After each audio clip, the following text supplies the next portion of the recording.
Le génie industriel, c'est la science des systèmes de production, des systèmes d'activité en règle générale, et ça s'applique particulièrement aux entreprises de production de biens et de services qui doivent renouveler sans cesse et mettre sur le marché une offre de produits et de services de qualité qui plaît à leurs clients.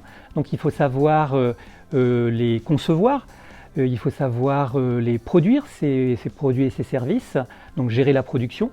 Il faut savoir également gérer la supply chain. Donc la supply chain, c'est l'approvisionnement en composants et en matières. C'est savoir gérer les stocks, c'est savoir gérer la logistique de distribution, c'est savoir gérer les coûts. Et au sein d'une entreprise, une gestion industrielle consiste également à gérer de la même manière les compétences, à gérer les systèmes d'information, à gérer également la stratégie industrielle.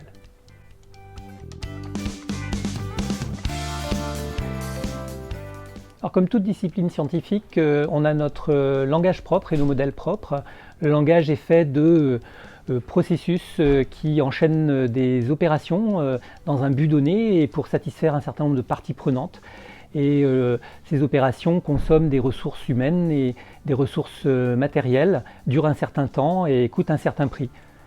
De la même manière, on a une démarche scientifique très classique, donc nous on commence sur notre paillasse qui est l'entreprise, donc on observe l'entreprise, on diagnostique ce qui ne va pas, on complète ça avec une étude de la littérature et des modèles, et on développe nos propres modèles qu'on va ensuite tester sur la paillasse de l'entreprise, c'est-à-dire avec des données historiques. On va resimuler si on améliore la performance de l'entreprise et où on va commencer également à déployer la solution en entreprise pour constater que la performance est améliorée.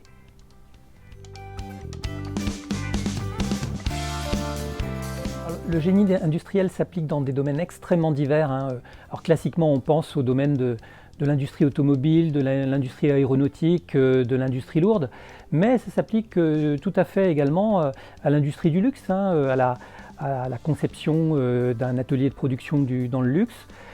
Ça peut s'appliquer également à la conception d'un écoquartier, de la modélisation des flux et des activités des habitants. On l'applique également à la conception d'un système de production électrique, que ce soit une smart grid locale ou à un niveau plus national, avec des stratégies de mix énergétique.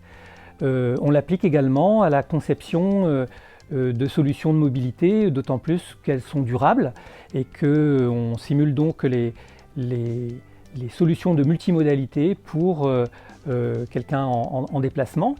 Et enfin, on peut tout à fait également l'appliquer, on l'applique à l'industrie de services et notamment à l'organisation des systèmes de santé.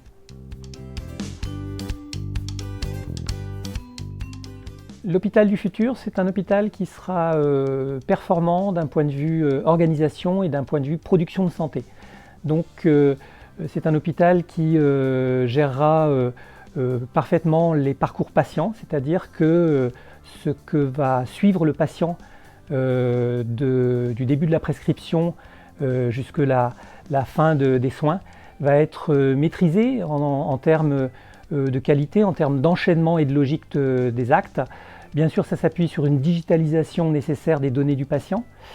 On va devoir maîtriser également toutes les logistiques hospitalières, donc la logistique du sang, la logistique des organes. On va devoir également optimiser toutes les opérations. Par exemple, ça commence par les tournées d'ambulance SAMU pour être en moins de 15 minutes sur un lieu d'urgence. Savoir gérer également les flottes de véhicules avec leur maintenance et les compétences qui vont avec. C'est aussi gérer les opérations, par exemple sur un pool de blocs chirurgicaux pour que ces blocs qui coûtent extrêmement cher puissent ne pas être remplis simplement à 30 ou 40%, mais soient remplis à 80 ou 90%. Donc assurer un maximum de production pour avoir plus de patients, traiter plus rapidement. Et enfin, par exemple, savoir également gérer l'accueil et le processus des urgences dans les hôpitaux. On travaille sur des stratégies, par exemple, de pré-diagnostic rapide mais fiable, de manière à faire du triage des patients et à ce que le traitement des patients dure 2 fois moins longtemps, qu'il soit plus fiable et que ces patients en même temps soient pris en charge de manière digne. On simule même dans nos logiciels de simulation l'inquiétude des patients tout au long d'une prise en charge.